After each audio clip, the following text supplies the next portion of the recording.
or better. So on the next day, I went and checked on the villagers, and hey, would you look at that? We have another one. Now all we need to do is have it grow. Anyways, after the villager visit, I noticed that my island was now burning, so I went and put a stop to it before things got really out of hand. And well, why is the cobblestone generator always the thing that sets everything on fire? The awful contraption.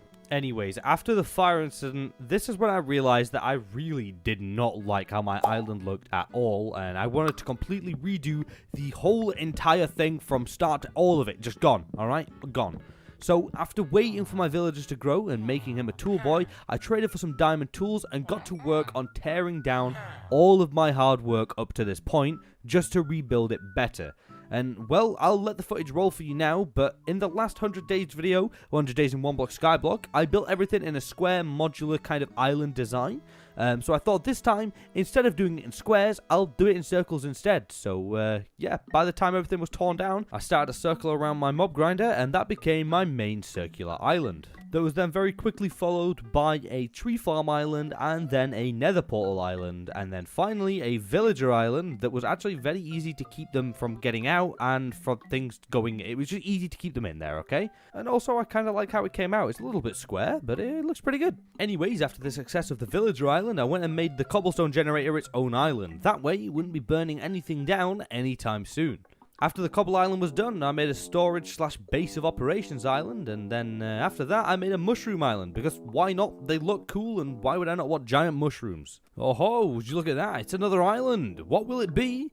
That's right, it's Pond Island. Why? Because it looks cool, and well, I'm trying to make up for how bad the last build was. Anyways, next up is possible enchantment table island, but I don't know if I'm going to be able to get an enchantment table because of just a lack of obsidian. So it's kind of just an island with bookshelves on it for now. Anyways, now that everything was finally torn down and rebuilt, I removed the platform from underneath and got to work on bridging over to the jungle island to grab the saplings to then add to the tree farm. And then I did the exact same thing for the birch island. I went and grabbed the saplings, brought them back home, planted them down, and yeah, there we go, I went to bed.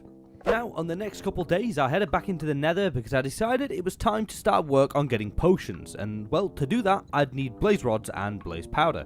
So I ran over to the nether fortress chunk and set up a little blaze spawning platform, and well, it really didn't take long for our first blaze to spawn. However, I had to kill it over the void, so no rod for me.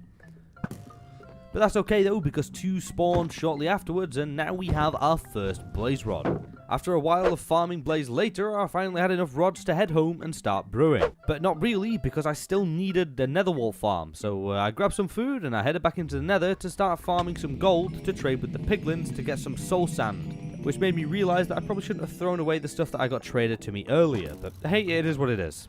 Anyways, I traded with the piggies until I got a decent amount of soul sand, and I also got a few water bottles, which were obviously going to be very useful for me to make potions in them, because, well, I have a very little amount of sand. Anyways, then I returned home and sorted out my stuff. And now, on day 88, I made my nether wart farm island, and don't worry, I'm not copying the exact same builds I did last time. I made 2 nether biome islands last time, so I'm not doing that again. Anyways, the farm was done, so while I waited for them to grow, I made a brewing stand and set everything else up. Now, all I needed was slow falling, instant health, and maybe swiftness, but that's not necessary for the fight. So I decided to stay up all night because I needed phantoms to start coming after me so that I could actually get a phantom membrane for slow falling potions. So, after staying up all night, on day 89, I built myself a melon farm because I would really need glistening melons to make instant health potions. So, one very useless melon farm later, and now we only needed the phantom membranes and the nether wart. So, it was basically just a waiting game. So I kind of just decided to set my mob grinder for a day whilst waiting for the phantoms to spawn to try and get some enchanted bows to combine into an even better bow. You kind of know how this goes at this point. And I also may or may not have killed a load of iron golems to get enough iron to make an anvil. You know, that's up for debate. Whether I did, whether I didn't. There's no proof. Anyways, by this point, I was literally like 4 iron off of getting the anvil, so I grabbed all my gold and headed back into the nether to try and trade with piglins to get some. But apparently this piglin was done with my business and tried scamming me by running away with my gold. And then all of a sudden he just disappeared. How strange. Anyways, more trading later, and I finally had enough nuggies to make the final ingot I needed. So I headed home, I grabbed all my bows, I crafted my anvil, I then combined all my bows into an even stronger bow, and then went and traded for some more armor from the villagers, which I then combined until I ran out of XP to do so. So then I headed back to the gold farm to get more XP because it was faster than farming out the grinder, and then almost died to this guy right here. That was very, very scary. So I just kind of panicked and kept slapping him until he died. But anyways, after repeating the process of just going to the gold farm and enchanting my armor, it was finally all upgraded, and now all I needed to do was make the potions.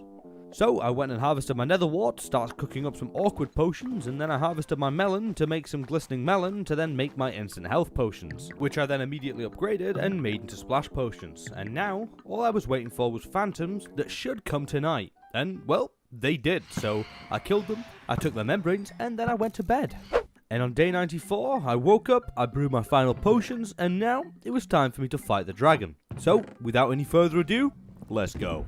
So we get into the end, and I immediately make a run for the middle, sniping out 1 or maybe 2 towers in the process. Then I head over and start towering up the biggest pillar, and from there I took out all but 2 of the crystals, and then proceeded to tower up and destroy the last 2. Now, it's time for the dragon. So I sniped at him for a while with the bow until he came into perch, and then I gave him a good old bonking with my axe, but he wasn't happy about it because he ended up throwing me halfway across the end and then flew away. A few more bow shots later and he came into perch for the last time, and well, just like that, the dragon was dead. Easy clap once again. Anyways, now you know what time it is. That's right, it's time to go and get the elytra, and oh my god, I hope it doesn't take 10 years like it did last time. Whoop, and now we're in the end cities, and well, I searched for a whole maybe 2 minutes before I found a city, and well, it had a ship, so I was extremely relieved that I wouldn't have to spend like hours in here again. So yeah, I ran straight up to it, getting beaten left, right, center, upwards, downwards, backwards, everywhere by shulkers until I reached the stairs to the ship, and then once again, using a shulker levitation, I jumped over, ran under the deck, and grabbed my elytra, as well as some pretty good rolled tools. There was some pretty good stuff down there. Anyways, after the final achievement of this journey was made, I quickly made myself out of the end cities, back to the main island, grabbed the dragon egg, and jumped back through the portal to get back home. Once I was back to my home islands, I sorted out my inventory and gave the dragon egg to the villagers because I was feeling quite generous. And then on day 97, I headed back into the end to grab some obsidian to finish upgrading the nether portal island. But, well, it didn't really get upgraded that much. In matter of fact, I thought it looked quite weird. But then finally, on the final 2 days, you remember all that time ago when I tried fishing in the little 2x2 area and I couldn't?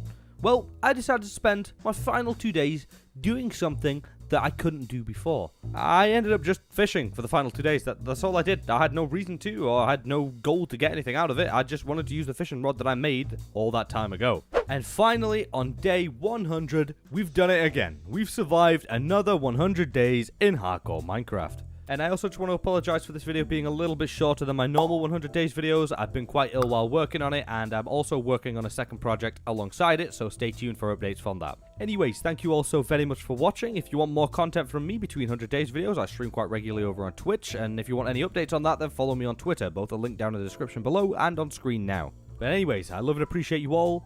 Stay safe till next time, and I'll see you all in the next video. Adios.